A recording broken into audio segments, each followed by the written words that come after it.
Bismillahirrahmanirrahim. Alhamdulillahi Rabbil Alamin. Assalatu wassalamu ala Rasulillahi sallallahu alayhi wasallam.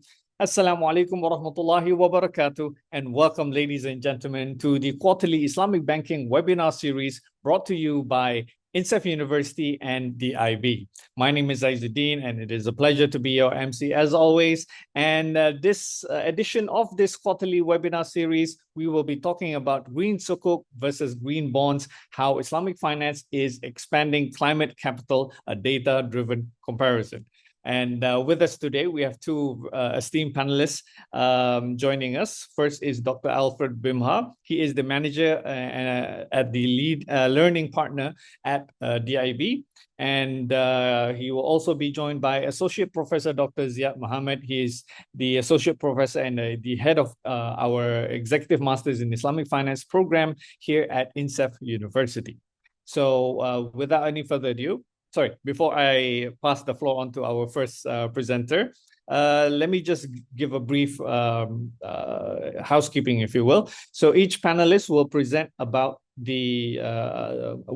for about 25 to 30 minutes, and then we will open the floor for Q&A. Now, for our panelists, for our participants joining today, please do fill in your questions in the Q&A window below, and then I will address them at the end. And hopefully, we will get all the questions answered in the time allotted at the end, inshallah.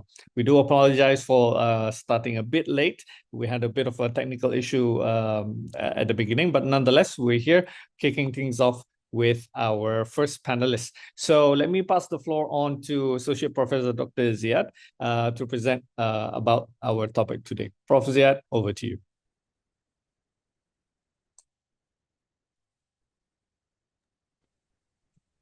Thank you very much, Ustaz Izzuddin, and thank you to my colleague and panelist, dear panelist, Dr. Alfred Bima.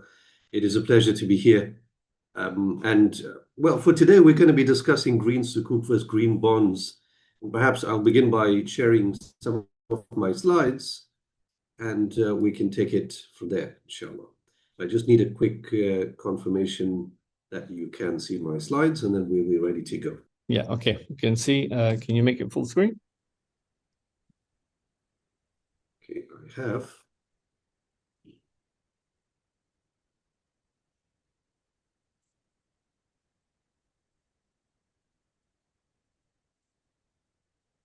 Can you see it? Yeah.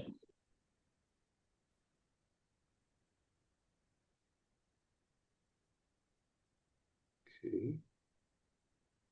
Just a little technical difficulty.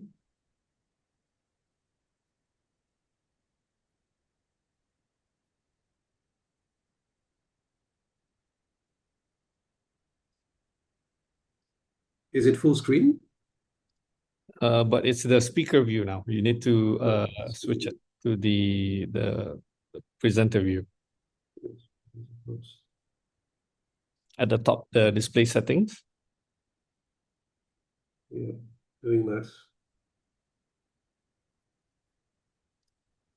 Interestingly, it's changed on my side. Still not on yours? Okay. Let me just stop sharing and just do that again. Apologies. Today we're having a bit of technical issues.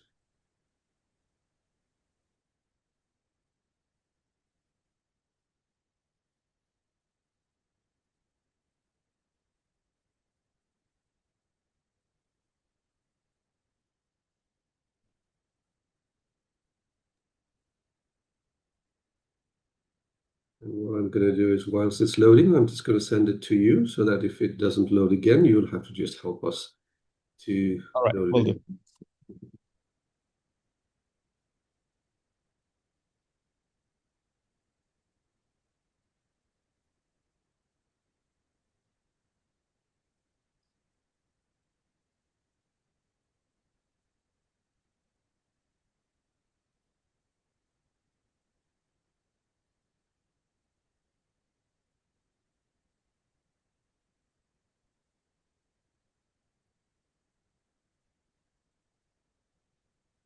Send it across.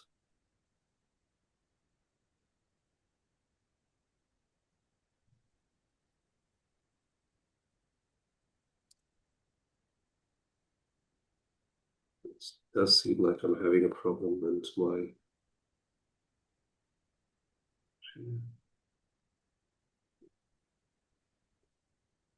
Okay, you should have it.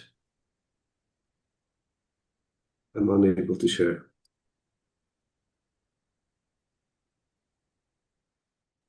Give me a minute. Okay. So once that's happening, I will begin nonetheless. So, Assalamu alaikum wa rahmatullahi wa barakatuh. Bismillahir Rahmanir Rahim. Alhamdulillah wa salatu wa salamu ala Rasulillah. Thank you for the opportunity to discuss a very pertinent topic, Green Sukuk, green bonds, and the impact of Green Sukuk in the Muslim world. In fact, the impact of Green Sukuk globally. Now, in the last decade, we've actually been able to build a $1 trillion green finance industry. Yet, we have global emissions that are still rising, physical climate losses that are escalating, and even temperature that we've not been able to keep under control. So the temperature curve has actually barely bent. Unfortunately, we're still struggling to keep it within the 1.5. So I want to start with 3 uncomfortable facts. First, a significant share of what is sold as green may not unfortunately be credible. And studies of consumer markets have shown that around 60% of sustainability claims in sectors like fashion are in fact misleading or they're unsubstantiated. So we've got capital markets that are not immune. A material position or portion of ESG labeled funds still hold companies with high or severe ESG risks. And we also have the label that may have outgrown the underlying reality. That's the first issue. And the second is the climate finance gap, in fact, is not small. Emerging and developing economies are facing a significant shortfall in the hundreds of billions of dollars every year between what is needed for a viable transition and what is actually flowing in through budgets. So governments, understandably, they respond by offering you tax breaks, subsidies, fast-track approvals to anyone who can issue a green bond. But unfortunately, that combination has also given us an invitation to moral hazard. It's given opportunity for corporates that have had desperate demand for capital to provide labels with weak verification. And third, 2024 was a record year for both oil expansion and green issuance. So we saw the GCC double its green sukuk volumes at the same time as long-term hydrocarbon production plans were being extended. So I think that this is quite a paradox, and I want us to confront that today. How do we ensure that green instruments are not simply lubricating business as usual? So the central argument I'm going to present today is simple. It's that governance and disclosure is necessary, but they're not sufficient. And if the structure of the instrument does not actually contain beyond governance, it does not contain good substance, and it does not constrain behavior, then, well, incentives will inevitably quietly creep into our good intentions, and now you'd have a greenwashing scenario.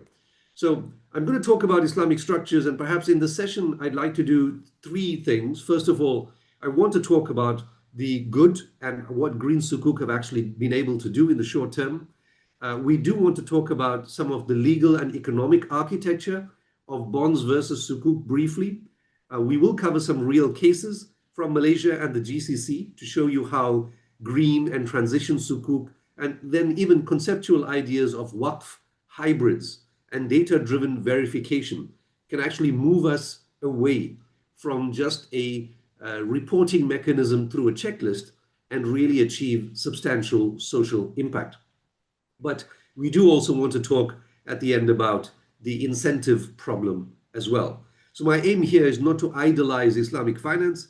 It's not to dismiss the achievements of the green sukuk market or the green bond market.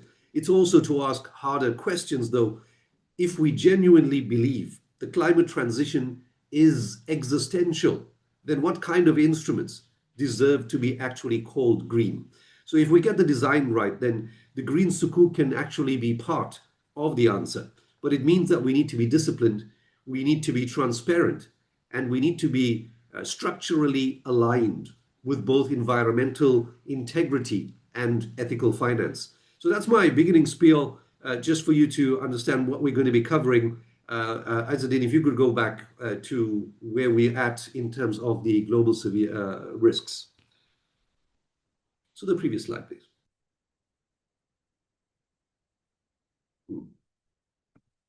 What are the major risks that we are facing today? Well, the reality is that global risks have changed in severity over time. And for the first time in 2024, we had a change in the number one place of what is the global risk or the highest global risk facing humanity. And it is misinformation, it's disinformation, it's fake news.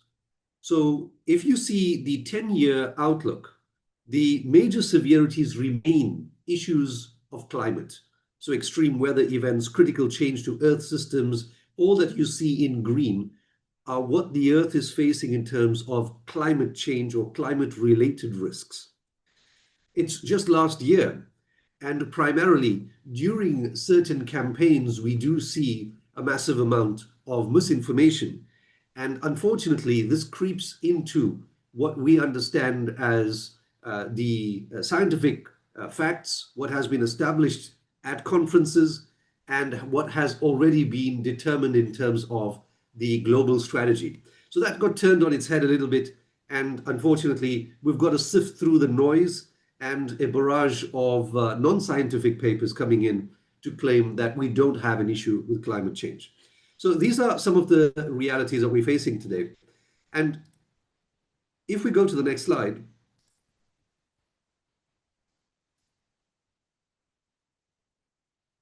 there are standards that we have in place to actually manage this process.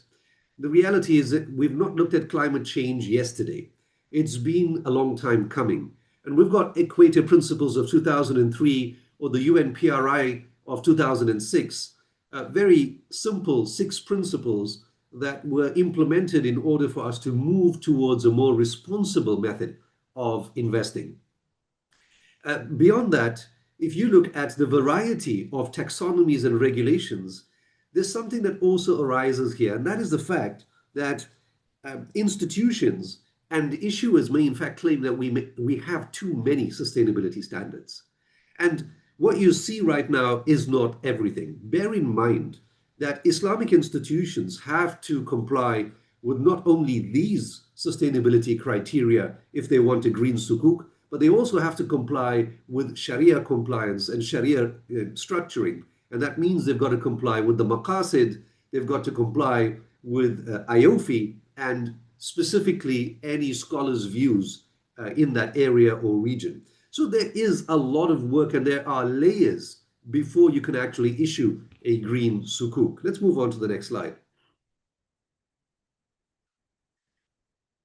Recent additions in Malaysia and internationally as well as India, you'd see that Malaysia introduced the National Industry ESG Framework, or IESG, and this is to guide sustainable growth and achieve carbon neutrality by 2050. And why Malaysia is important is because if you want to issue a sukuk and label it as green, then you have to comply with the SRI sukuk guidelines that have been available since 2014, in fact, through the Securities Commission in Malaysia. So as we were saying earlier, there is this additional level or layer, and it's not just a single layer, it may be a few layers before you can attempt to issue something green. Now, mindful of time, so I'm going to go off to the next slide. Now, let's just set the context, and this is where we're at right now. So this $310 billion climate finance gap, and by the way, this figure is not an absolute figure. If you're reading different reports, you will find different results. The UNEP adaptation gap says that we have $310 billion annually as a finance gap. and that's just to survive climate change effects and climate risks. Unfortunately, the majority of the countries that need this are those countries that are simply not even meeting their current budget needs. So to add on a climate risk initiative that has a substantially larger budget is something that the countries that we're talking about, the developing countries or the lower developed countries or least developed countries, cannot simply manage to do on their own. So the annual climate finance needs for developing countries alone lands up being 1.7 trillion US dollars. Unfortunately, we only have a small portion of that being covered. We do have substantial investment that is being taking place right now in developing nations. So that reduces the gap. What we're still left with, as you can see, $310 billion. So 65% of emerging market climate funding depends on debt instruments. And that's another issue we need to pick up a bit later. Now, if you move such a large, quantum of fundraising from debt alone in emerging markets, now what you do is you increase fiscal risk. So it adds additional risk, which these nations are currently unable to absorb. Now, the average coupon on green sovereign bonds, in fact, has risen from 3.1% in 2022 to 4.5% in 2024. So this is a very interesting, result. And we're going to talk about that as we go along and whether that has been copied in Sukuk. But the reality is that we cannot get involved in a green refinancing loop. And what does that mean? It means that we need capital that actually reaches the ground. It cannot be capital that we raise that is actually refinancing a portfolio and being labeled as green simply because of the incentives that are in the market. Let's move on to the next slide.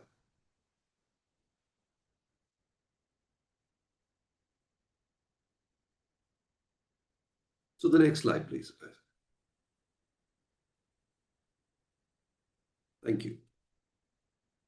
So as we were saying, we've got a significant challenge here, so-called, the market juggernaut, the green bond market. We've got total green debt at $3 trillion by the last quarter, corporate issuances that have hit a record $622 billion in 2024.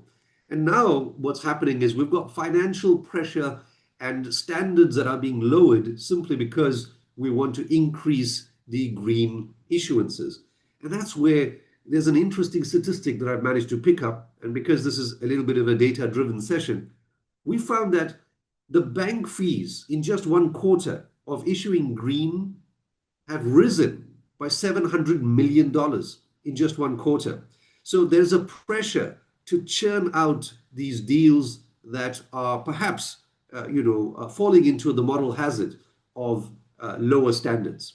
So this is a reality and something that we need to deal with.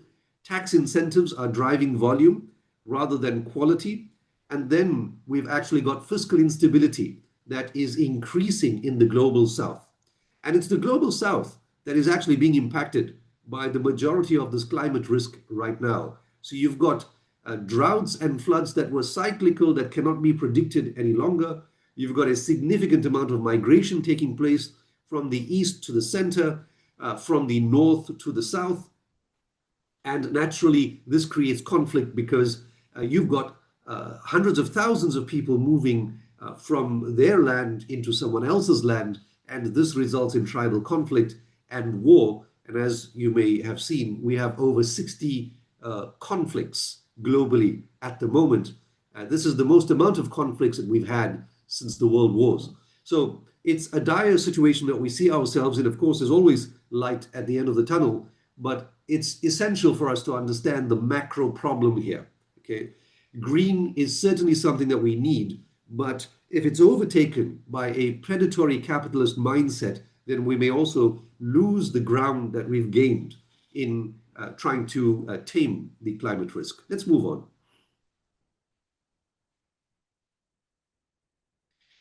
Now, in terms of the overall green bond landscape, the total outstanding green debt, as we said, is $3 trillion. But the reality is that the global green bond issuance has actually gone up by about 27%. So that's around $1.3 trillion increase. Green Sukuk issuance has in fact recorded about $15.4 billion.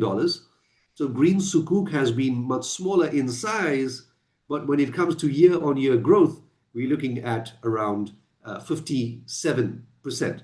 Let's go on to the next slide, and perhaps I can explain it a little bit more from there. So the Islamic finance perspective has an advantage, and that is that Islamic finance assets have actually risen to $5.47 trillion in 2025. Now, we've got a huge pool of Islamic finance assets. Green Sukuk represent a fraction of those assets. So you've got the Green Sukuk market, which is a fraction of the, well, not really a fraction, in fact, it is a significant portion of the market. It's around 26-27%. You've got around 70% of this being Islamic banking assets. And of the 26 or 27% of the Sukuk market, 10% of that is green. So just around 2 or 3% of the total Islamic finance assets now would be Green Sukuk. Naturally, they're growing, but really still quite small. Now, this is quite strange. Why? Because if you look at the Islamic law, the foundation of the law is the concept of Dar'ul Mafasid Awla min Jalbil Masalih, which means that we should remove harm and then promote public benefit. If you look at this concept, it's really an ethical mandate. And this means that although in its DNA, it is about removal of harm and responsibility and trusteeship, stewardship, and the importance of looking after the environment, in fact, Islamic finance has really been punching well below its weight in the climate fight. And that is a reality that we need to accept. It's gaining momentum, but as I say, it is not significant enough. Let's move on.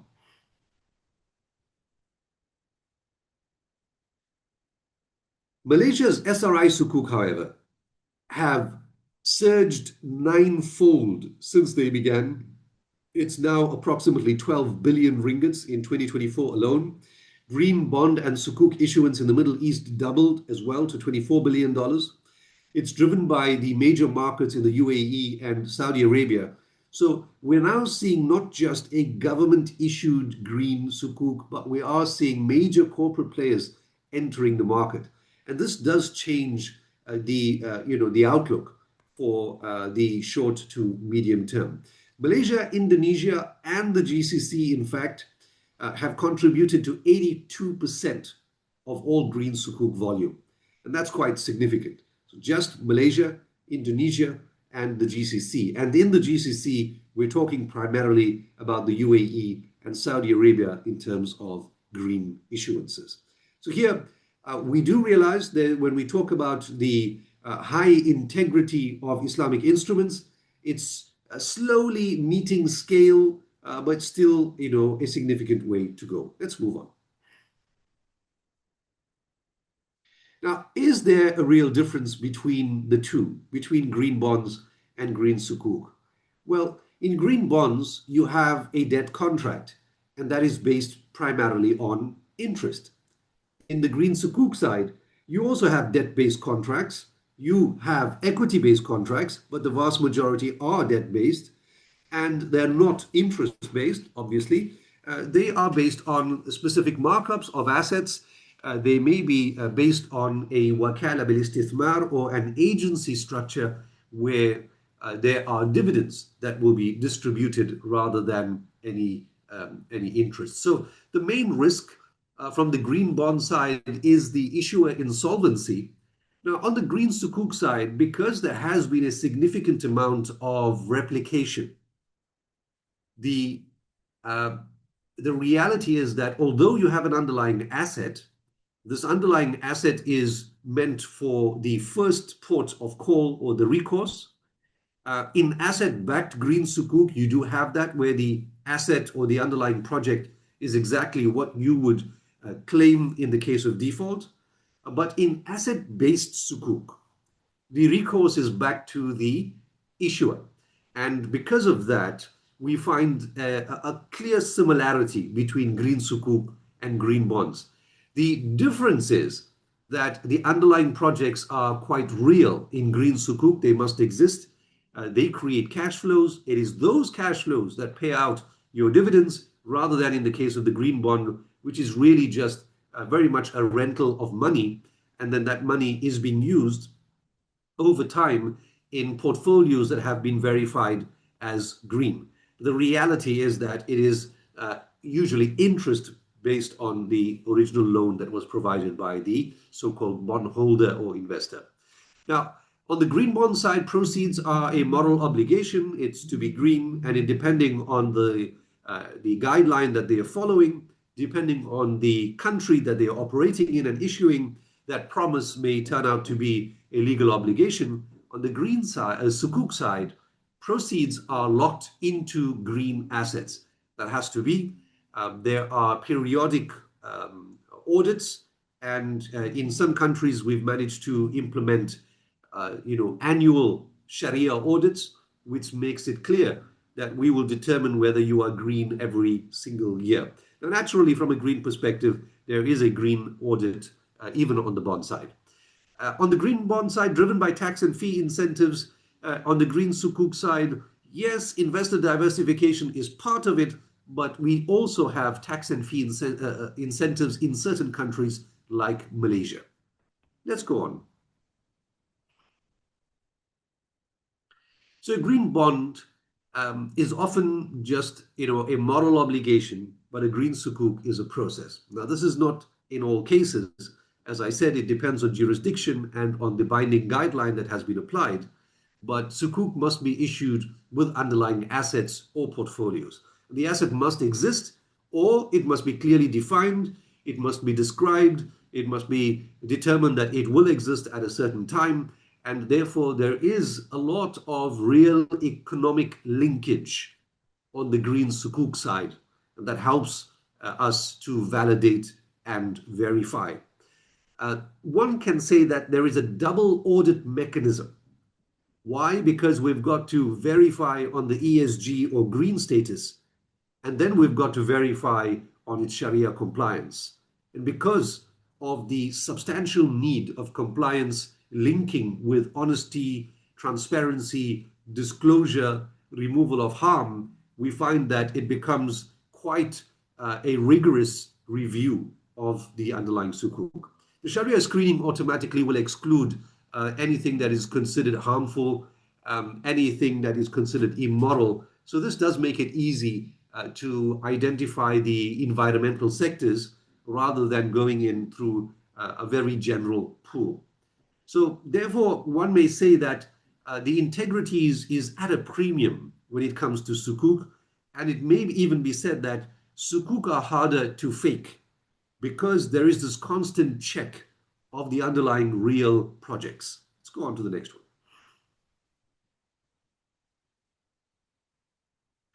So a very quick case study, and here, I'm perhaps starting off a little pessimistically, but this is a reality, and you may have seen the articles already, the greenwashing reality. So we often assume greenwashing is just for unregulated markets, but in reality, Changing Markets Foundation reports that 60% of sustainability claims in sectors like fashion are in fact misleading or even blatantly false. In fact, we've got empirical studies that have a significant share of ESG labeled funds that still invest in companies that are considered high or severe ESG risk. And this means that we're highlighting here a kind of a disconnect between ESG risk and access to green capital. Although you may be risky from an ESG side, you may be a bad actor or a naughty actor, you're still able to access not just any capital, but green capital.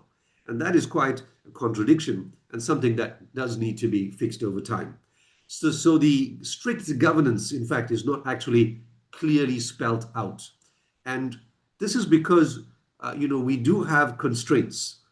We do understand that the market is demanding green, and there's an inadequate supply of the green, unfortunately, and therefore you are going to have these incentives to drive green. PwC in 2024 highlights that there's a fear of mislabeling ESG in bonds, and 73% of investors, in fact, feared this greenwashing or ESG mislabeling. Now, greenwashing is not a scandal. It's in fact, sometimes it may be regarded as a market deficiency that demands design reform.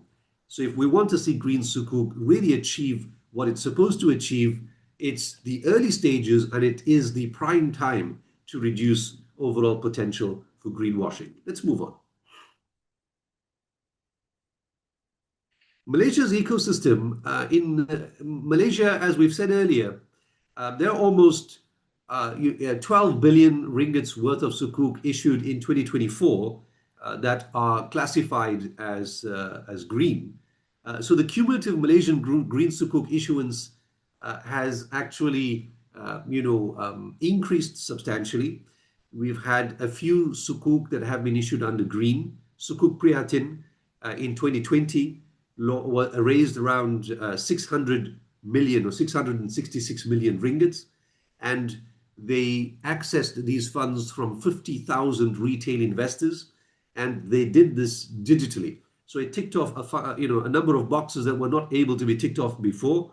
Ihsan Sukuk way back in 2015 and then 2017, the several tranches that were issued. Ihsan Sukuk issued a portion that was in retail form, but it is Sukuk Prihatin that managed to do this more successfully.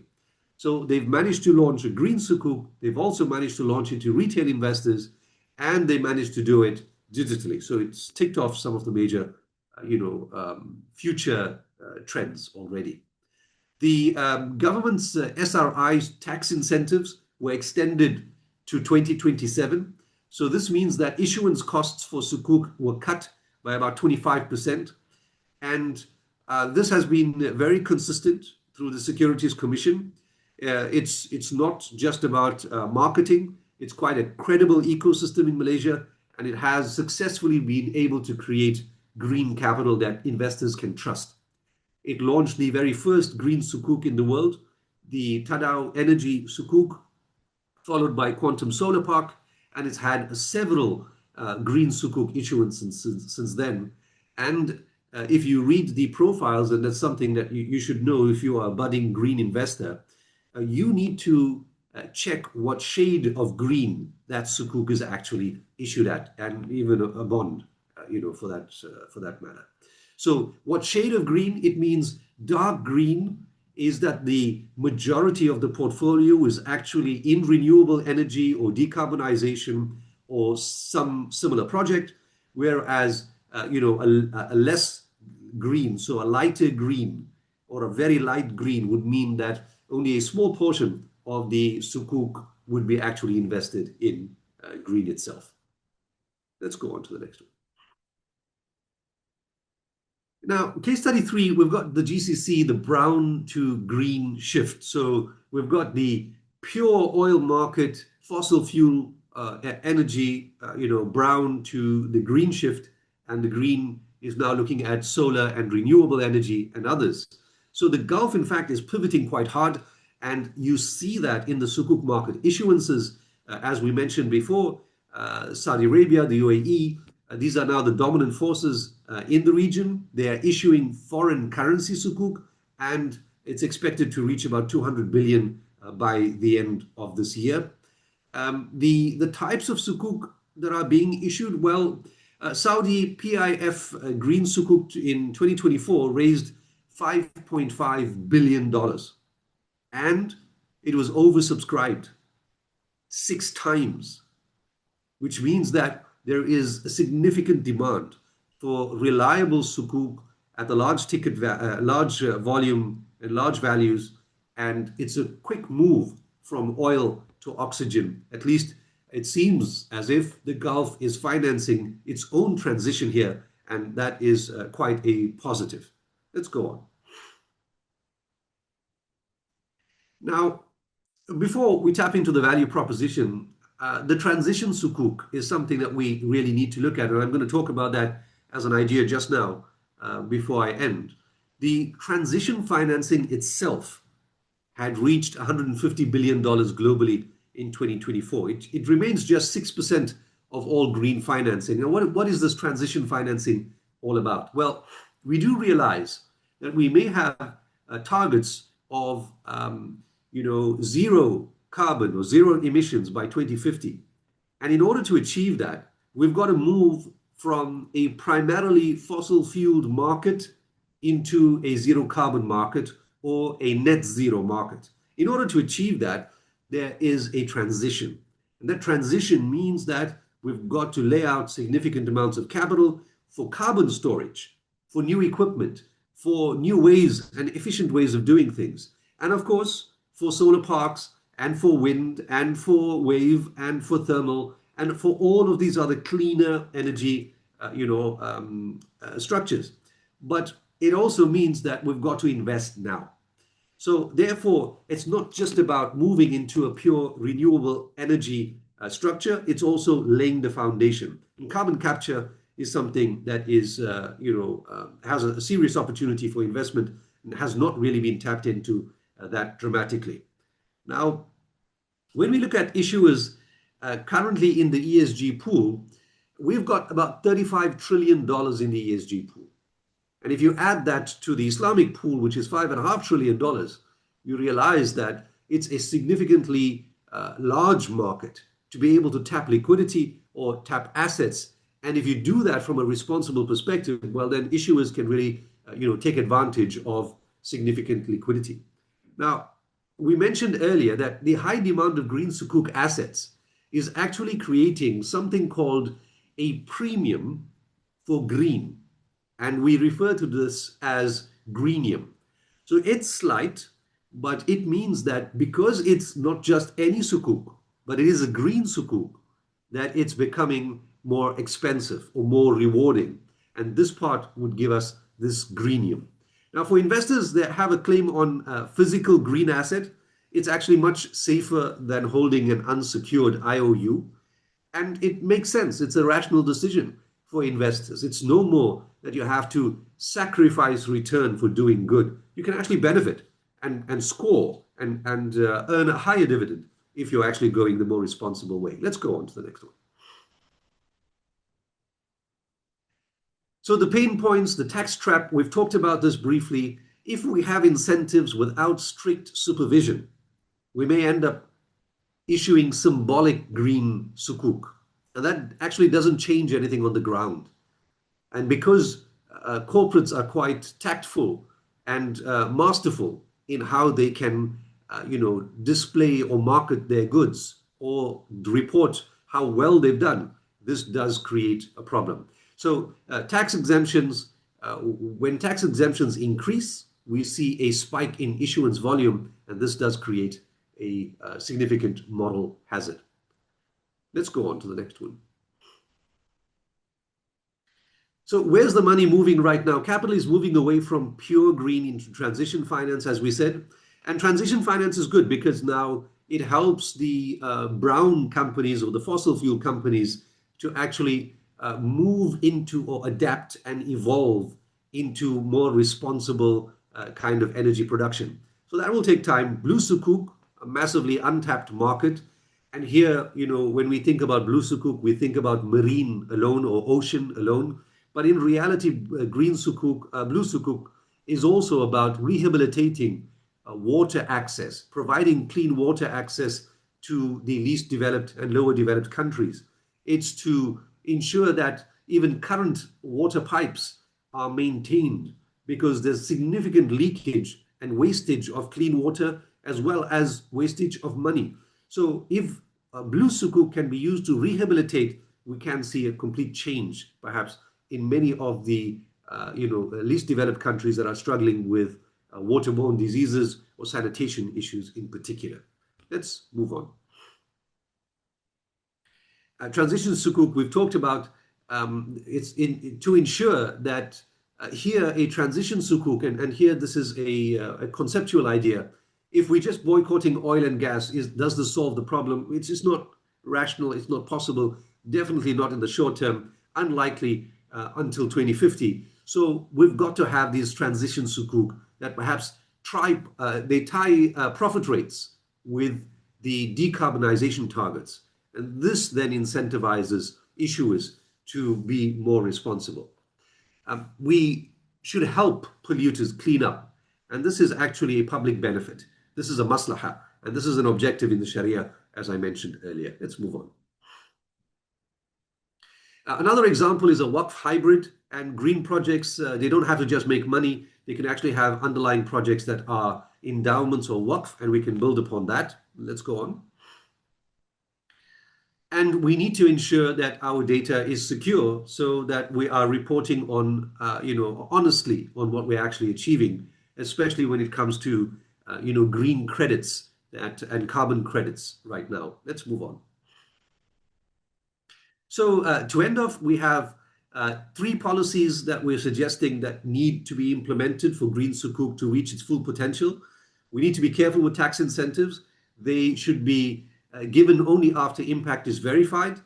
The definition of green needs to be harmonized across the GCC and the Muslim majority countries. And regulators have to enforce some mandatory disclosure of negative externalities. This will stop issuers from cherry picking across the taxonomies to say that, well, we've complied, but they've only complied with something which is really not relevant in their market. Let's move on. Advice for practitioners: you should scrutinize exactly what you're going to market to the public. Make sure that when it says green, it is truly green. You should know that there's reputational damage in greenwashing, and regulators cannot simply incentivize volume to protect the consumer market and, of course, to protect the issuer as well. Let's go on. So, final verdict, and I'm going to wrap up here in half a minute. We have a massive market of green sukuk. It's taking shape. There's a lot of change. There's transition sukuk that are carrying us over the line, but we still have a huge gap. We have a $310 billion gap for adaptation. We have the Islamic Finance tool that can be used effectively. It's based on removal of harm, and it means that Islamic Finance now can be tapped in, not just to join a market, but actually to help clean it up. And there are a lot of initiatives that have begun. We've started some of them ourselves. So we can see that this can progress and really change the market for the better. So I'm going to stop there, and thank you very much. And I do apologize for going over time. I'm going to hand over back to our Honorable MC and then to Dr. Alfred. Thank you very much. Assalamu alaikum wa rahmatullah.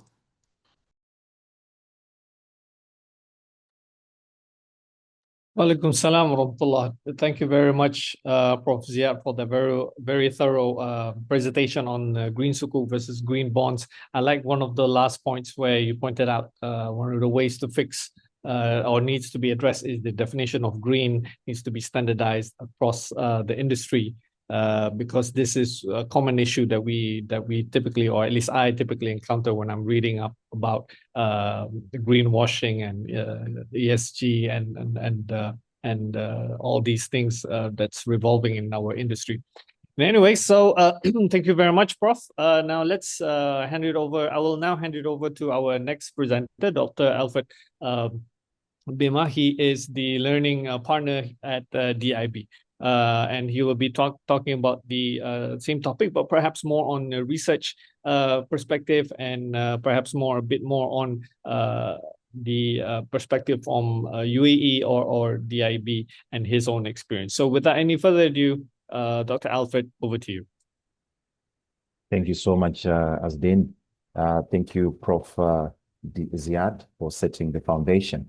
Let me try to set up myself and let's see if I get it right here. Is my presentation on? Okay, so, presentation. Is my presentation on? It's, uh, presentation. Presentation. Presentation. Presentation. Presentation. Presentation. Presentation. Presentation. Presentation. Presentation. Presentation. Presentation. Presentation. Presentation. Presentation. Presentation. Presentation. Presentation. Presentation. Presentation. Just kindly confirm if it's on as again. So I'm seeing both your screens at the moment. It's a bit Okay. can Um, you stop presenting? Sorry, okay. yeah, stop presenting and present and then share your screen again. Should I share the screen only or not?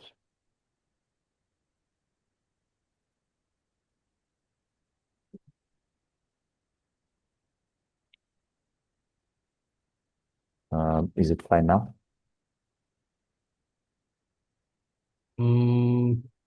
Okay. I think we can we'll have to make do with this at the moment, but it's okay. Yeah, you can please go ahead. All right. Thank you so much. I just want to continue from where Prof. Ziad was talking about, and he has given us the broad picture view of the green Sukuk and the green bonds market. So I'll be mainly interested in knowing the intricacies, like the issues, the technicalities of pricing. Is there an advantage of having a green Sukuk over a green bond or a green bond over a green Sukuk? That's what I will focus on. And I'm going to look at the research that has been done and what does it say about this. It's a 8-year worth of research of peer-reviewed papers of people, researchers who have looked at the bonds that have been issued, the pricing in the market, and what does it mean for particular stakeholders. And that's what I'll do. So one of the highlights that I can give is that there's a return advantage of 47 basis points. That's the return advantage a green Sukuk delivers over the green bonds. And that's what the research that I've reviewed says.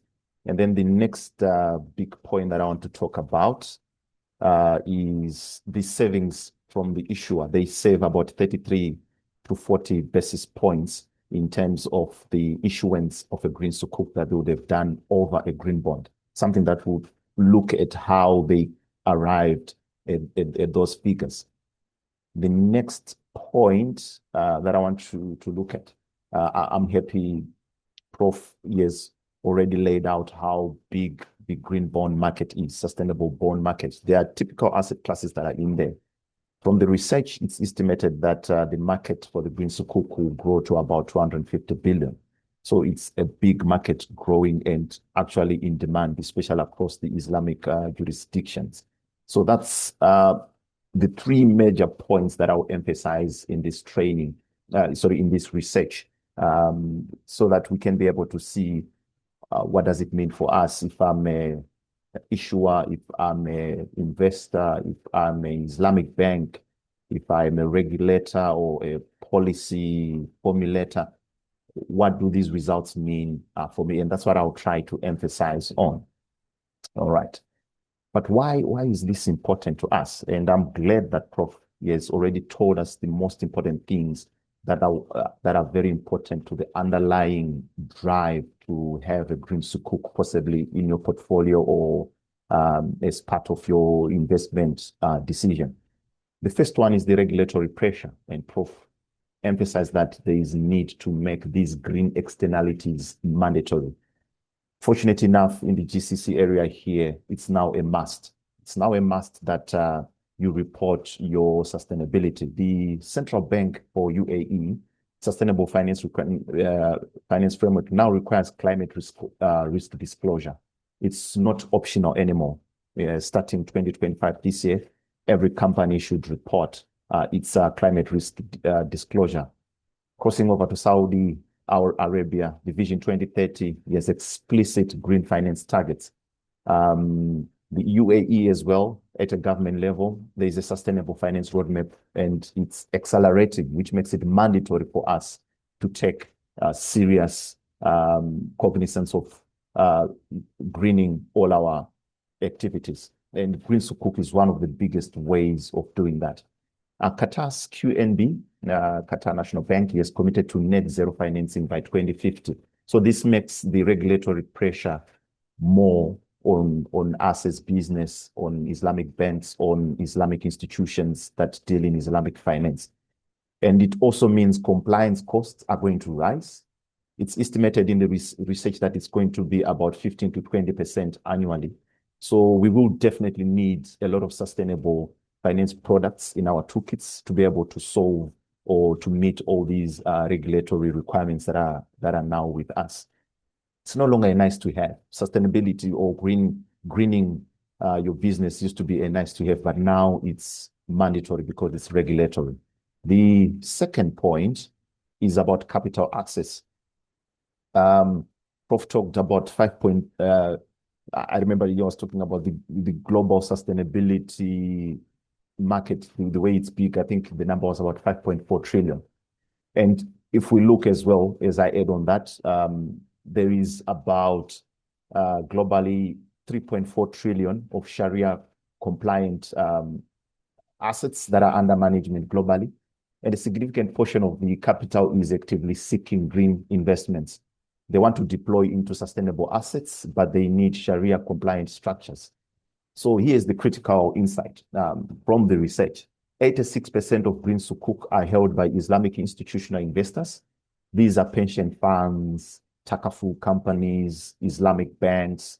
So investors who are mandated to invest in Sharia-compliant instruments definitely are the ones looking for this Green Sukuk. So if you are only issuing green bonds, you are not accessing this capital pool.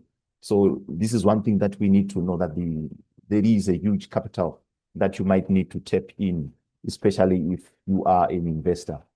The third point is the cost advantage that I was explaining in my opening. Like we said, there are cost savings that happen when you take a Green Sukuk over a conventional green bond or bond. Not less than the green bonds, but they are less than the conventional debt. And that's what the research says. If you translate that into monetary terms, for example, I issue a 500 million Green Sukuk, which is typically for a GCC corporate, that will be a saving of between 1.5 to 2 million in annual interests. And if you are to spread that over 10 years, that's almost like 15 to 20 million dollars in savings. So that's quite material, and that's why it's very, very important for us to really look at Green Sukuk versus the green bond. So we now have the regulatory push, capital access pool, and the economic incentive. The question is whether to engage with Green Sukuk. It's how and when, and we just want to see what the research says about that. All right. So in other words, if I'm an institutional investor, sovereign wealth funds, pension funds, asset management, the question I might be asking is, should Green Sukuk be in my portfolio?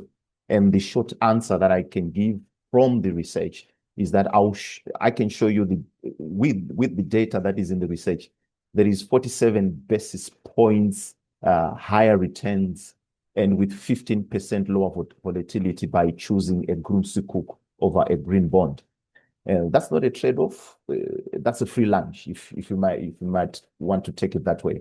Plus, there is genuine diversification benefits with a correlation of only 0.62 to conventional bonds. And I think Prof also showed how the Green Sukuk being asset-based helps alleviate these the volatility that you find in green bonds, where most of the issuance and underwriting is not asset-based.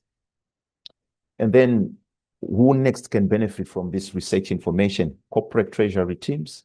You'll be asking which next instrument for our next green financing. And the answer will depend on your issuance size and asset base, and that's what the research says. And in your decision framework, you should note this from the research that has been done. It says if you are above 300 million and you have hard assets, Green Sukuk likely wins on economics. Anything below an issuance of 300 million, you won't be able to see gains when you opt for Green Sukuk over a green bond. And then the next beneficiary for this research outcome are Islamic banks.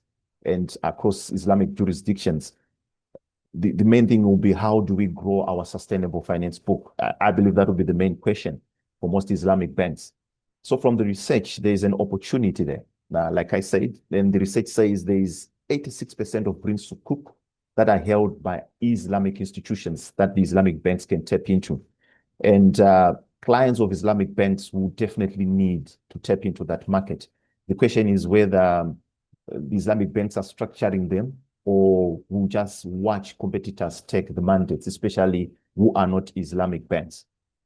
And then the next beneficiary will be sovereign wealth funds, because they'll definitely have ESG mandates from stakeholders, but Sharia compliance requirements also for the portfolio. And then Green Sukuk will solve both simultaneously. And I remember Prof indicated that the nice thing about the Sukuk, it solves the Sharia compliant side of things, and it also solves the ESG mandate side of things, or the green requirement side of things. And the other flip side is that you have now double compliance, which is double compliance costs that you don't find in a green bond, just to highlight that point. And then the next one is for infrastructure developers. I think they will need to think about financing mix. I have an example of the Morocco's Nor Orzazet solar project, which cost about 2.6 billion. They used both Green Sukuk and green bonds. Neither alone could have funded it at optimal terms. So we'll show you later. I'll show you later how they did it, and how also research is proving that you need to have a fine balance between the green bonds and the Green Sukuk to balance the cost savings and also the cost of issuance as well. And then for regulators and policymakers, the question will be, how do we grow our sustainable finance market? It's very, very important for the regulators, because you want a standardization.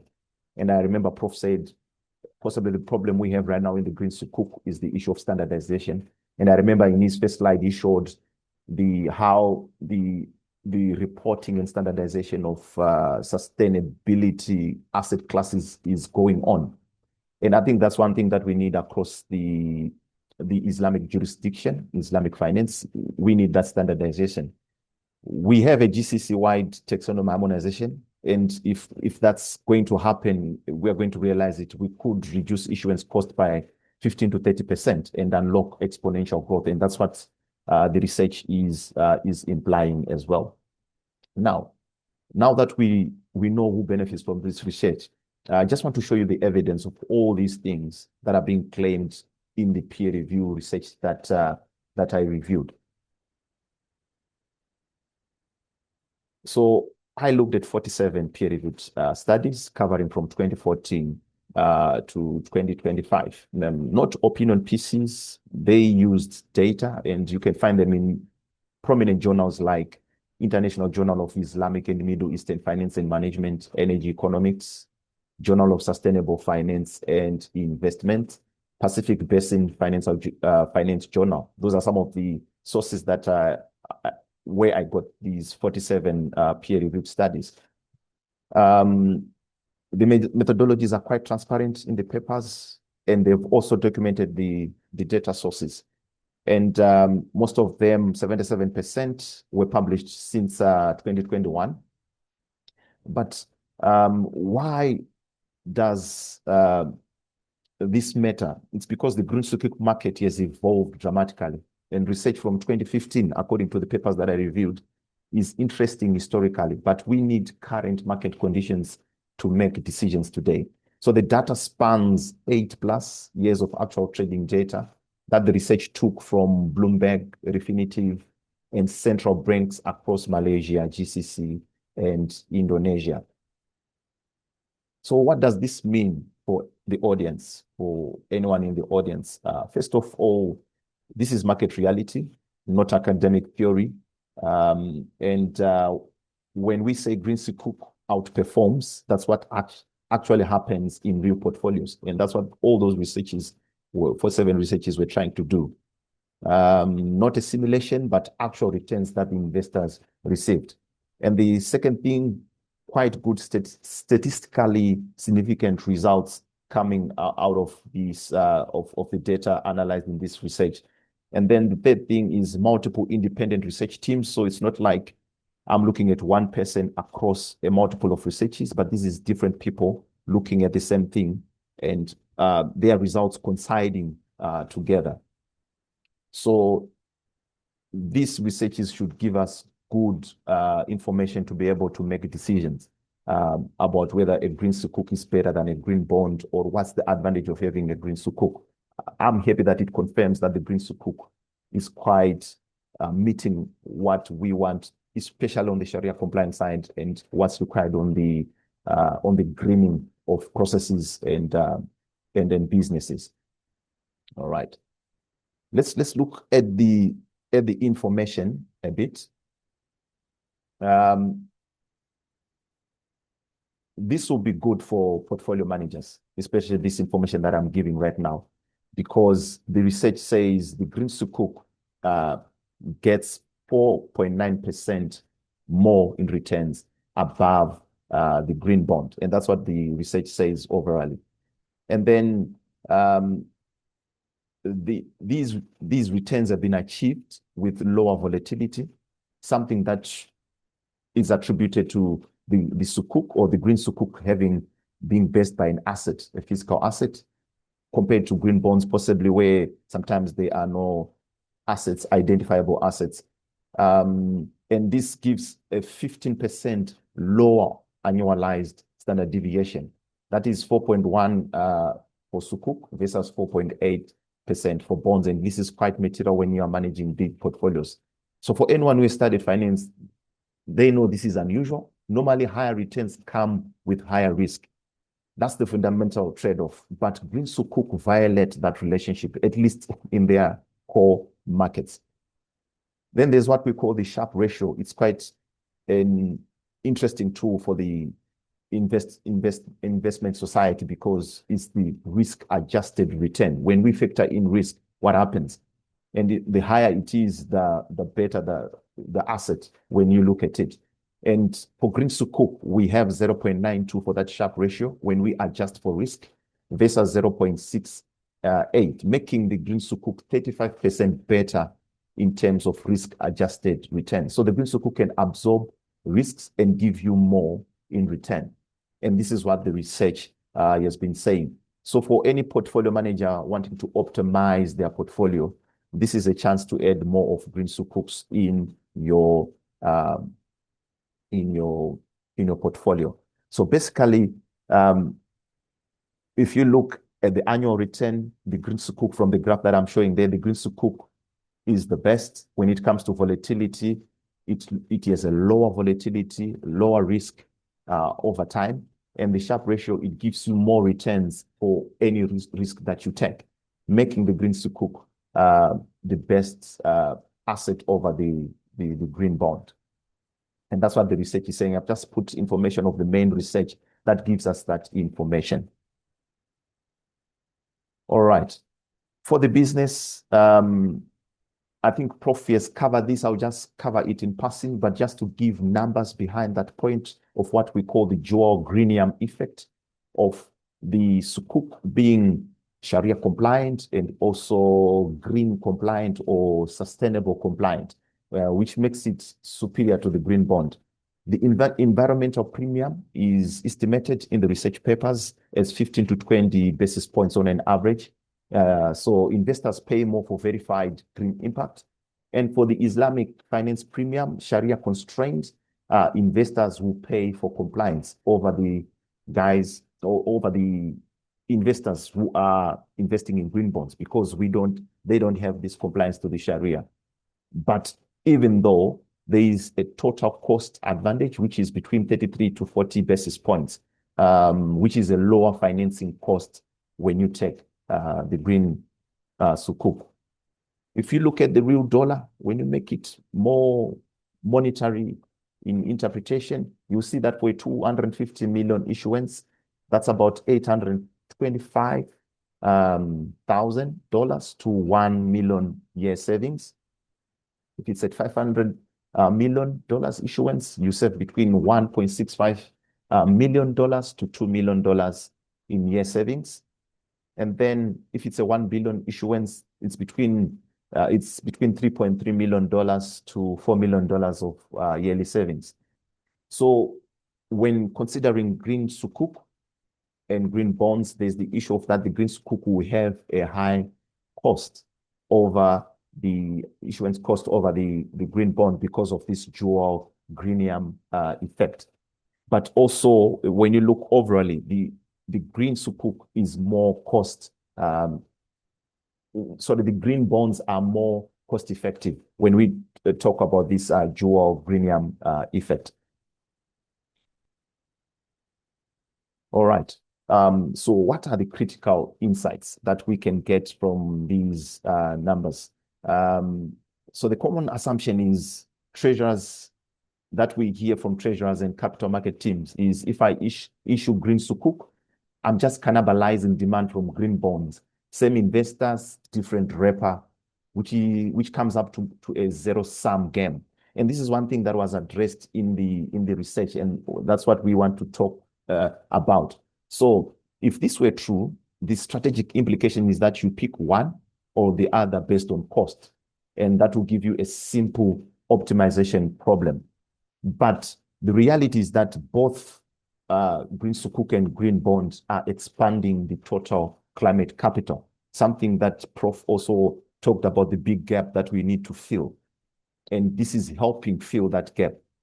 So it's not like it will split the market, but the nice thing is it will grow the market on both sides, given the advantages of the other over the other, and depending on the investor risk tolerance and mandate. But also the research shows, like I was explaining from the research, this is how they explained why there is no cannibalization.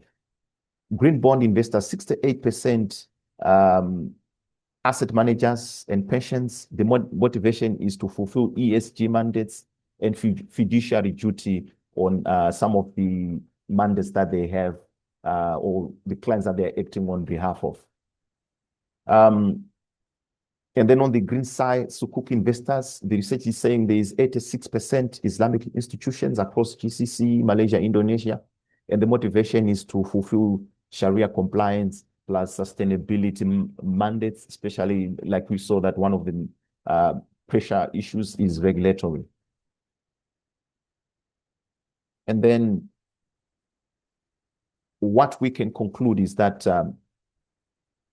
we need to use both instruments to maximize capital raised for green projects, whilst at the same time optimizing for costs, depending on such issues as if you issue a Green Sukuk below 300 million, you won't really get the advantage of those cost savings. You need to issue it above 300,000. And then there are instances where you will need definitely to optimize for costs, where you can put an element of green bonds. And that's what the research is saying. And they gave the example of the Morocco's Noura solar project, which raised about 1.6 billion using both green bonds and green Sukuk, of which if they were to take either of those, the Green Sukuk or green bond, they were not going to fulfill the funding alone. So just looking at the numbers for the Morocco case study, the solar power complex, you can see that the scale was 2.6 billion. That was the total investment. They wanted to build a solar power complex producing 580 megawatts capacity. So the financing mix, like shown on the screen, the Green Sukuk was for 400 million, and that was 15%. And they went above the 300 million just to make sure that their cost savings caused by the dual greenium or the dual premium that we saw of being Sharia compliant and green compliant. And the green bonds made the finance mix of 1.2 billion, they were 46%. And then multilateral development banks finance provided 1 billion. And the environmental impact there was 760,000 tons of carbon dioxide that were saved. So the lessons is they maximized on the capital assets access. Neither instrument alone could fund this project. So they unlocked the Green Sukuk from the Gulf capital that wouldn't buy conventional green bonds. And then asset backing alignment infrastructure projects naturally suit Sukuk structures. So the solar assets provided a perfect Sharia compliant backing. And then the third point is the cost efficiency maintained. If you look at the analysis done, it shows that about $833 per ton was saved, was the sort of the impact of the green financing by the Sukuk versus the $846 per ton by the green bonds used in this capital mix.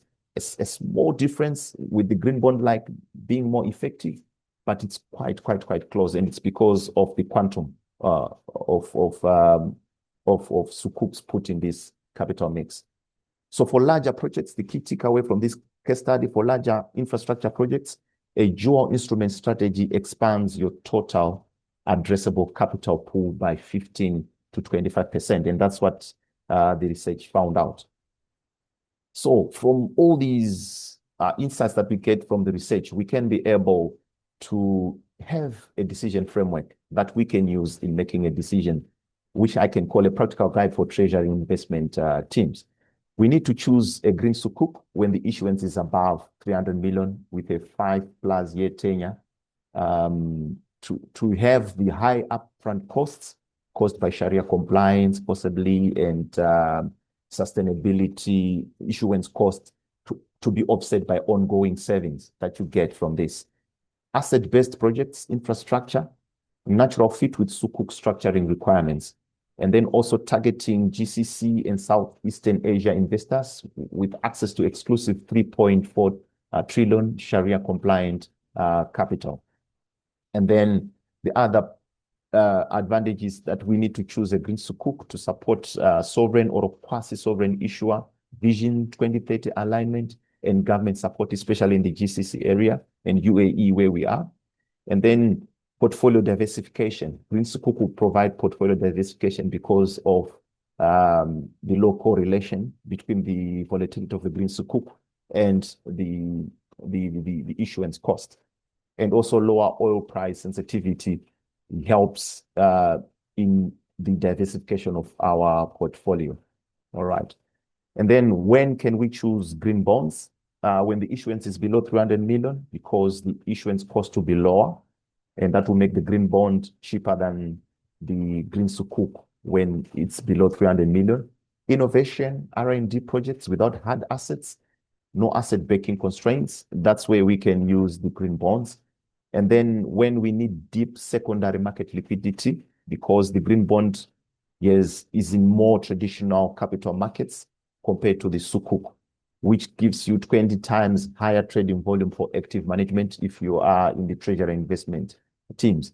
And then targeting European and North American investors. These are established ESG investor base with more advanced taxonomy, green taxonomy, like the Prof was showing us, reporting standards, standardization of green issues and sustainability, ESG issues there, mature frameworks.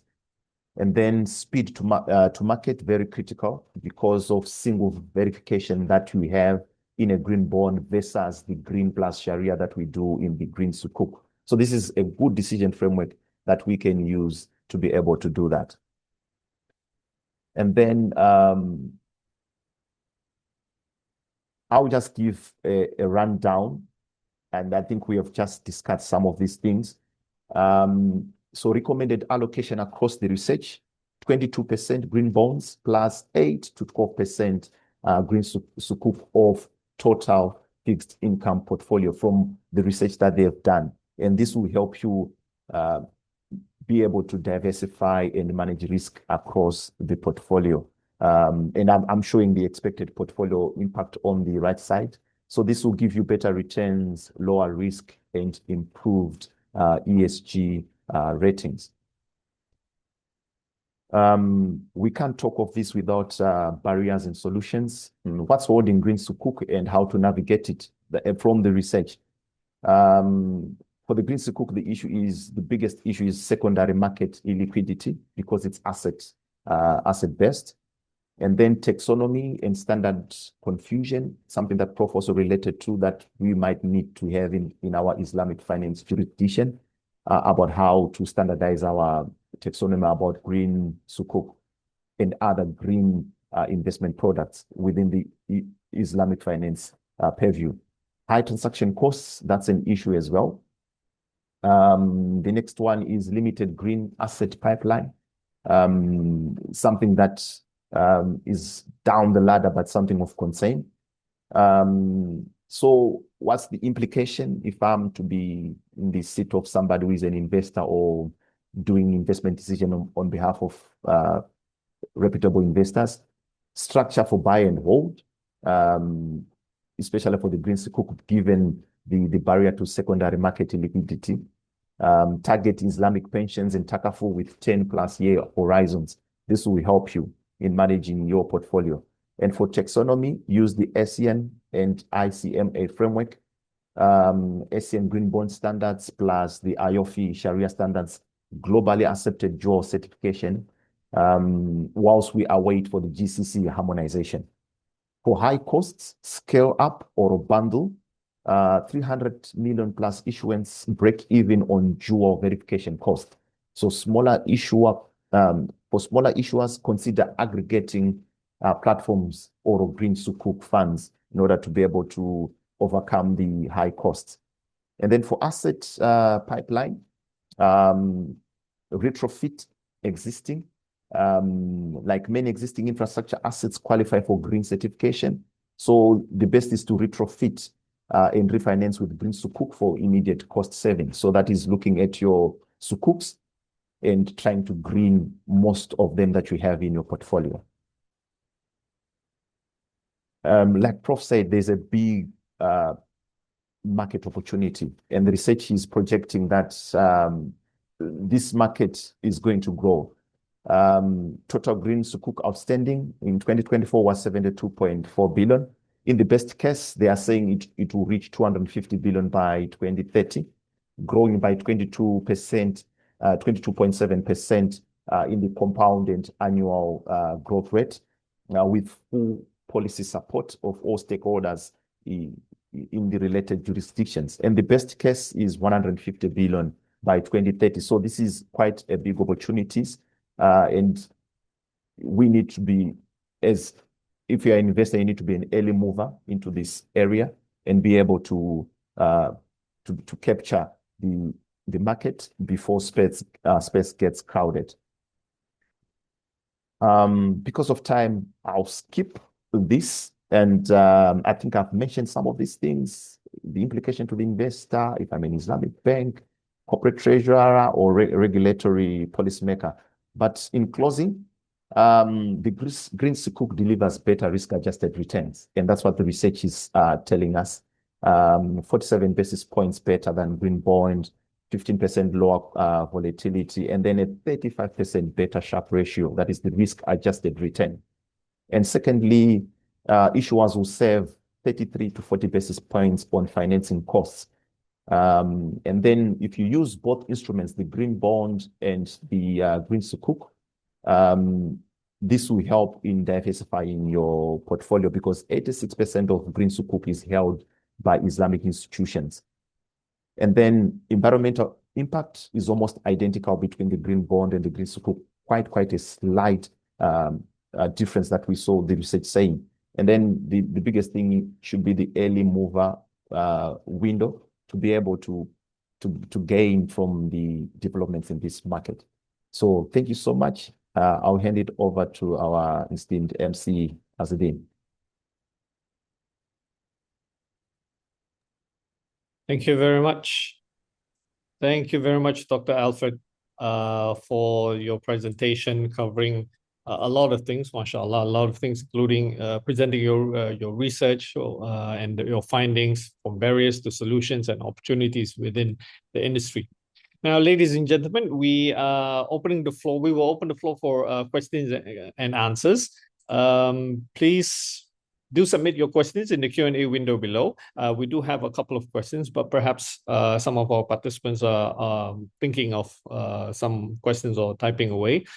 So In the meantime, while we wait for more questions to come in, let me just ask our panelists to kick off our Q&A. The typical question we always get is, can we get a copy of the slides? So, Prof and Dr. Alfred, would that be okay? Will we? Okay, good. Thank you, Prof. Good. Okay, excellent. So from my question is, we're looking at both presentations. I would like to know your input or your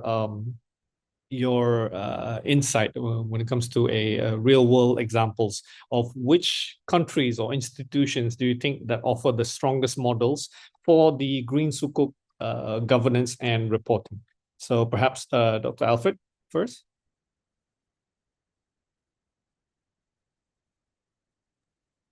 All right. I think for now we're having more in Malaysia. If Prof will also agree with me, I think we are seeing more of that. And it's, I think that's where most of the institutions are offering us better Green Sukuk. And that's where the market is much bigger compared to this side in GCC. And that's what the research that I've gone through was saying. I think us from here in GCC, we are doing a catch up to the Malaysian and the Indonesian space. I believe, Prof, you might have more, because I know Prof has more access to database. I'm more corporate focused than Prof, and Prof has a wider scope that he does in his research. Yeah, just to confirm.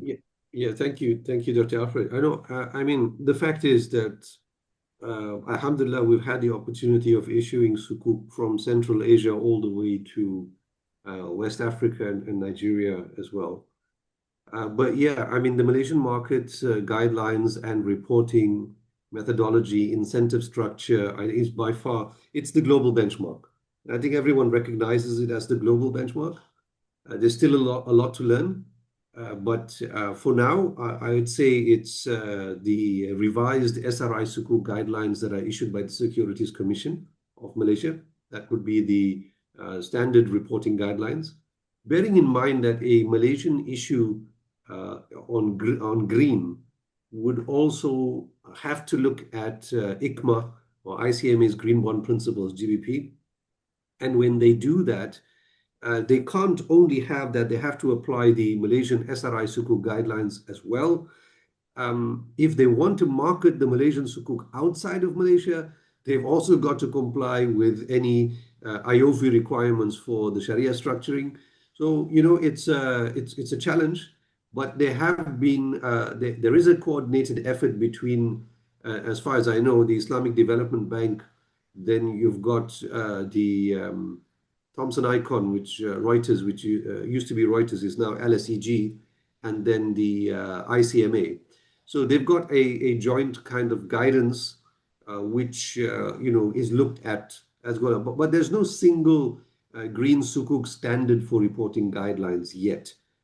So you've got to take what's best practice or what's available at best. But you're saying there should be a standard. No, we've been saying there should be, but we also understand the limitation, because even if there is a global green national sukuk standard, it's not really going to be global. The Middle East will have its own variations and requirements. Malaysia will have its own definitions and interpretations. So it's not necessarily that we must have a global single standard. It will make things easy, but it's just not practical. We're all of different minds. So we've got to find a harmonization rather than a standardization, in my view.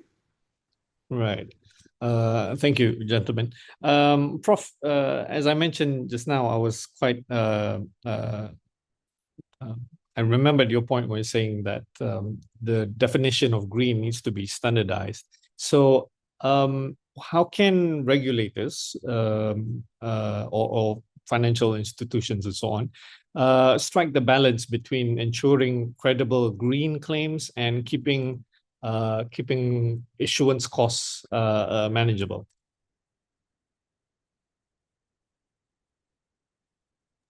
Yeah, this is a good question. So first of all, we must know exactly how the market will operate. when a Sukuk issuer wants to issue a Green Sukuk, then the structurers and the legal guys and everyone will get together and make sure they comply with the taxonomy that they've selected. That's the first step. But going past that, once the Sukuk is actually, or even before the Sukuk is actually issued, you've got to get a third-party verifier. So it's a third-party verifier that is going to be told that we are following these guidelines, and this is the taxonomy that we will be applying. And then they will then make sure as auditors that you are actually complying. So the definition of green will be defined in that Sukuk issuance, and then the third-party verifier can come in. He or she will have a global benchmark to utilize. If you said you're following GBP, they will come in and utilize those definitions and then match it against what you have achieved before you've actually issued it. Once you've issued it, there will be this continuous verification process along what has already been agreed as the benchmark. And here, typically the trustees of the SPV will make sure that it is standardized between what the customer or the investor expects and what the issuer has done. And an example is that we've had a social impact Sukuk issued, one of only a handful, and the benchmark changed during the, before maturity.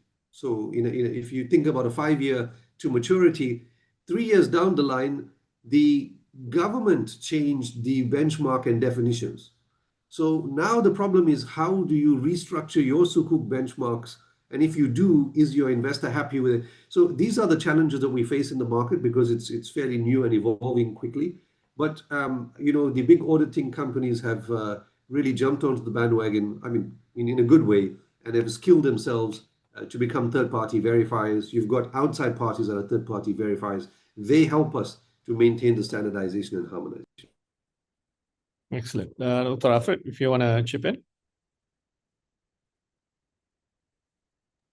No, I concur with what Prof is saying. I think it all comes to the lack of standardization. Not that it's a lack, but because you've got different jurisdictions that have different requirements, and possibly that's what makes it quite difficult to be able to prescribe and say this is a standard way of looking at how to monitor and manage Green Sukuk by any regulator or policymaker. And it will depend on what are the requirements, because the mandates, the benchmarks, the requirements, and what they want to solve within their own economies might differ. And I think that's what influences how the Green Sukuk can be regulated in each different jurisdiction. That's what I can contribute on that point. Thank you.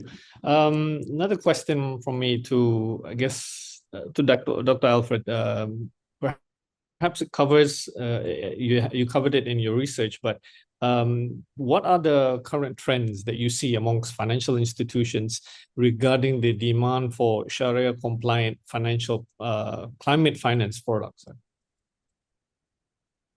So I think there are varied trends. I think Prof talked about the social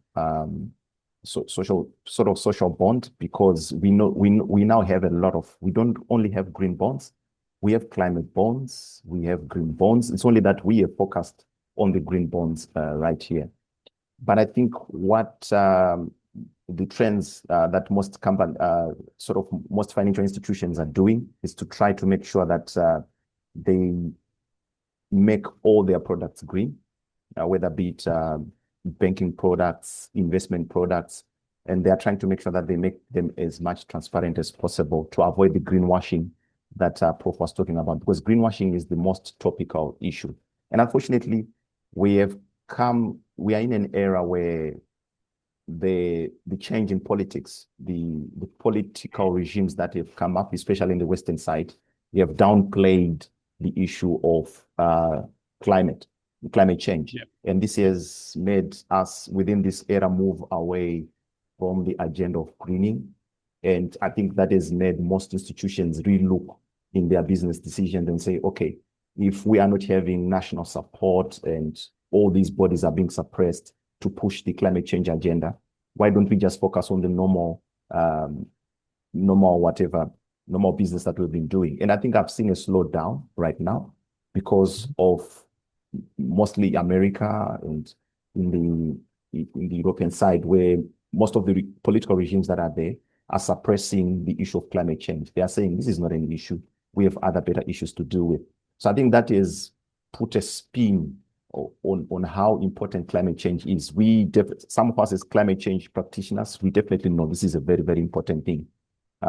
If we don't change how humans deal with nature, it will affect the weather. And we have scientific evidence to prove it. And we now have a science-based target framework that proves that if we don't change the way we live and do our way of life, it will definitely affect the future. We will not have a future to look forward to. So I can say that political dynamic has changed how even banks, even business is looking at climate change, and it has affected even the products that you are developing in terms of solving for climate change. Yeah. Excellent. Thank you very much, Dr. Afid and Prof. I guess we'll move on. I was hoping there will be more questions, but there's only a couple of questions from our viewers. So first is from Abdullahi Danbuba. He has two questions. First is there any effort in ensuring standardization of Green Sukuk across the globe? I think we covered this just now. And the second one is, what are the penalties in place for fictitious reporting by companies to access Green Sukuk? Dr. Alfred? Penalties are there. I've read a lot of information. I'm more versed on the green bond side, and I think Prof will help because I know Prof has much deeper insights on the Green Sukuk. On the bond side, we have seen a lot of that because there's proper taxonomy, there's proper regulation. We have seen some of the consequences of these bonds, penalties being issued and fines being issued, especially in Europe, because I know they have a more advanced framework in terms of doing that.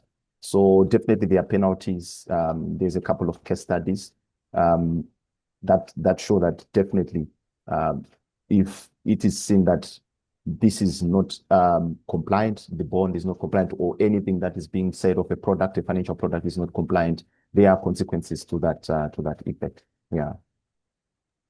Right. Prof? Yeah, so I've actually got a publication on this. We published it last year this year, in fact, the beginning of this year, on the issue of corporate greenwashing and the penalties and enforcements that are in place, in particular for Green Sukuk. And what we found is, as Dr. Alfred said, there are guidelines in place, especially for bonds, and they're becoming tighter as they go along. For Sukuk, I think there's still a fair bit of work to be done, but because most Green Sukuk issued are following the GBP, or ICMA, they would then have to comply with any issues of contraventions of greenwashing according to those guidelines. However, there is a major challenge. So the challenge is that enforcement of the penalties is quite limited. So there are a few case studies out there, as Dr. Alfred mentioned, that show that if you have contravened, then something could happen. But by and large, it tends to be a slap on the wrist in most instances compared to the actual size of the sukuk or the actual, in terms of quantification, you can't really compare them.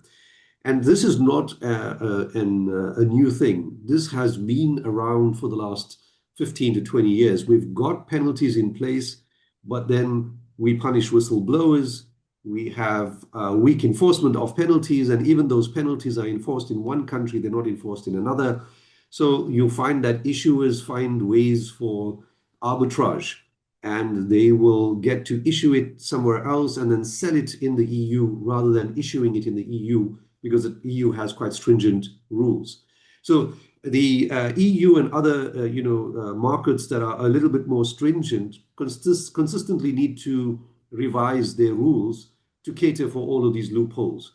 And these are the challenges, and why they arise is because it's the issue of low-cost debt.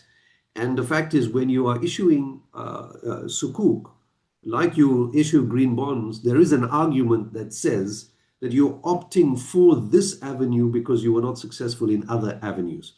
Now, there's plenty of research that says that, you're going to be opting for certain types of capital. It's because either the pecking order theory or whichever theory you're using, you're going to go for the cheapest version of capital and the easiest path to issuance. So in some nations, some countries where the jurisdictions are offering incentives for these issuances, then there are papers out there that indicate that weaker companies are preferring to go to the route through this route, and then those weaker companies tend to take more, liberties, and greenwashing now arises, and then the penalties are not so severe because they know that the enforcement's not going to be there. So yeah, we are having a challenge with that, and unless we tighten that grip, we're going to be opening ourselves to the moral hazard that I referred to in my discussion. Thank you, Prof. So it goes back to the point of standardization of Green Sukuk across the globe. Yes. Okay, last question. What is your opinion about Sharia-compliant real-world asset tokenization and how it can help Sharia-compliant funding? There is a lot of ecosystems promoting it, and government compliance and regulations being formed. So, look, I've written a white paper on Sukuk tokenization for ICMR for contribution to the Securities Commission eventually. So, in my discussion there, yeah, it happens to be a technical discussion on actually how to tokenize, excuse me, and why one should tokenize. But if you are asking what advantage it has for Sharia compliance, then we have to be very careful here. The tokenization does not make it more Sharia compliant. The tokenization is solving issues of efficiency, of low-cost transferring of assets and securities. It speeds up the process, and it creates perhaps a more auditable process because you're using tokens or crypto. And there are very few markets that have actually integrated the tokens at the sovereign level. So whilst you may find a lot of corporate, tokens and usage of these digital assets, but sovereigns integrating them as their primary security representation is very limited. And I have only seen one or two that have done it very successfully in a large scale. Iran, by the way, is one of them that has applied it quite successfully. But does it improve Sharia compliance? Well, again, only if you can achieve better transparency, if it is really a proper use case and you're not simply force-fitting it, like how we force-fit blockchain into things that are not relevant. So I think bigger picture is still relevant. Your contracts still need to be compliant. The substance of the transaction must be compliant. You must have real assets, real economy, intention of both the parties. All of that must be there first. Tokens do not solve that. It's not an elixir of compliance. It just enhances, and it's an efficiency argument. Dr. Alfred, you want to add into the question? All right. Yeah, I'm still a novice in Sharia, so I'm learning because I'm new to the institution. But I'm happy that Prof managed to flesh out something that I also had in mind when I was hearing about the tokenization of sukuks. Because for me, in the other world, the conventional world, it really brings efficiency. But for me, I was linking it to transparency because I know with Sharia, you need high transparency. And for me, that was a given that the more we tokenize our sukuks, the more transparency we have. But I'm happy that Prof here to explain that even the other issues, because that's what problems we have in tokenization when we use blockchain and whatever. What's the underlying asset? Because, for example, crypto, it's very difficult to pinpoint what asset is it chasing, is backing.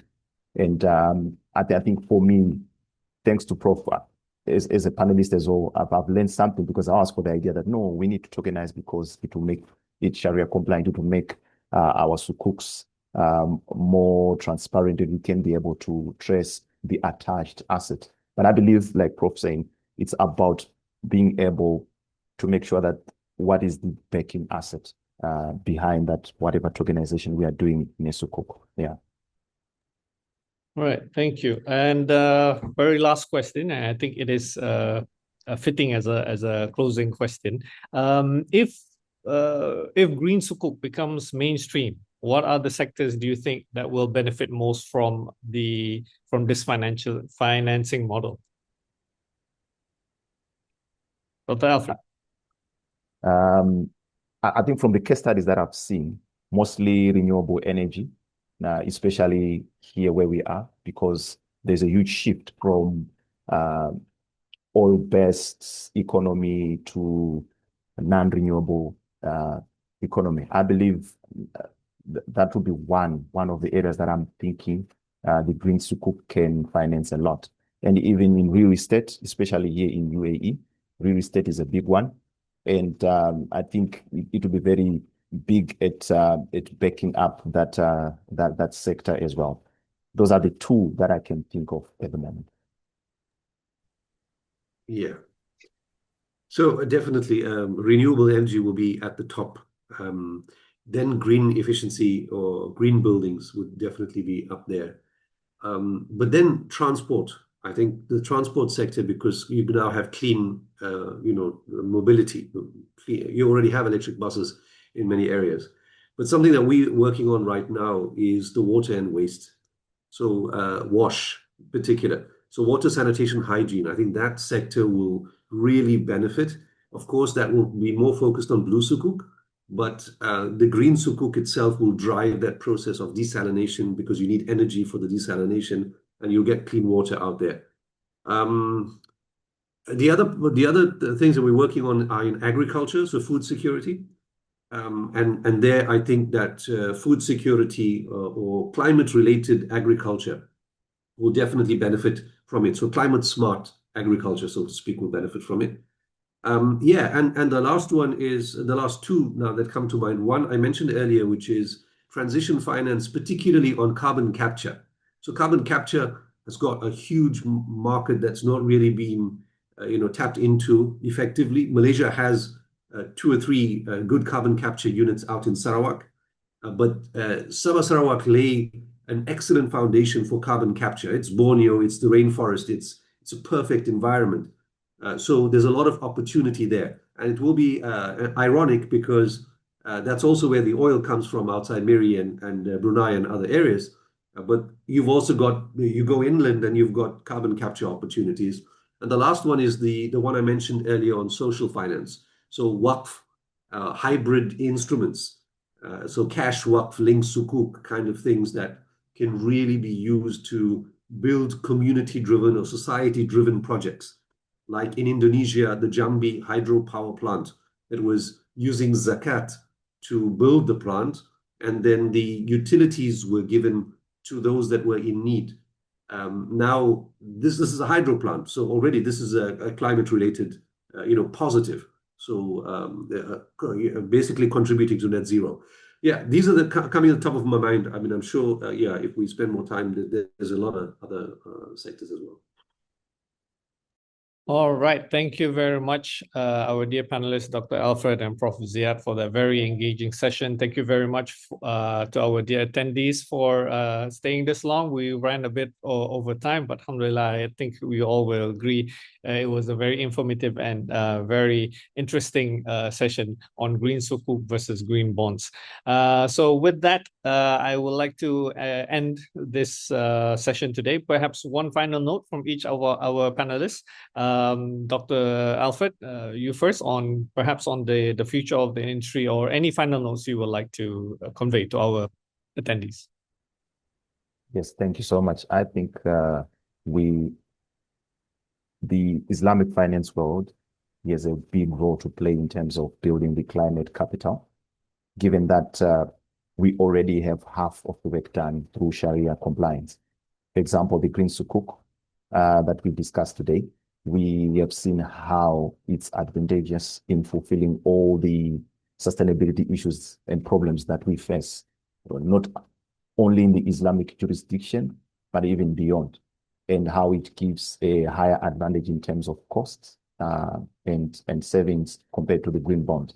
So I'm looking forward to a different numbers, possibly 5 years from now. We'll be talking about the Green Sukuk more than the Green Bond. If we were to look at the research that will be done in the next 5 to 10 years, we'll be talking about the Green Sukuk being supreme in terms of solving all the green issues that we have discussed today. Yeah. Thank you very much, Dr. Alfred. Prof. Dr. Ziad. I believe that because of the additional layer of governance and ethical substance that Islamic demands, that Green Sukuk has a major opportunity here and a major role to play. So here, I believe Green Sukuk, if it's used effectively and ethically, it has the opportunity to reshape the capital landscape of and for the real sector. We're talking about energy, mobility, green buildings, water, as we said, heavy industry, agriculture, because Green Sukuk manages to link finance to measurable change rather than just marketing claims and green shining. So really optimistic, but a lot more needs to be done in terms of issuance and identifying real worthy projects. All right. Thank you very much, gentlemen, for those final remarks. Once again, thank you very much, everyone, for joining our session today. You have been enjoying the quarterly Islamic Banking webinar series brought to you by INCEIF University and DIB. So my name is Aizuddin, your MC for this event, for this webinar. As always, it's been a pleasure, and I end my duty with wabillahi tawfiq wal hidayah. Wassalamu alaikum wa rahmatullahi wa barakatuh. Hope to see you in the next quarterly quarterly Islamic Banking series in the first quarter of 2026, inshallah. So let me be the first one to tell you, see you next year, inshallah. So with that, jazakallah khair. Assalamu alaikum wa rahmatullahi wa barakatuh. Thank you very much. Thank you very much. Thank you very much, Dr. Alfred. Thank you, Prof. Thank you. Bye, everyone.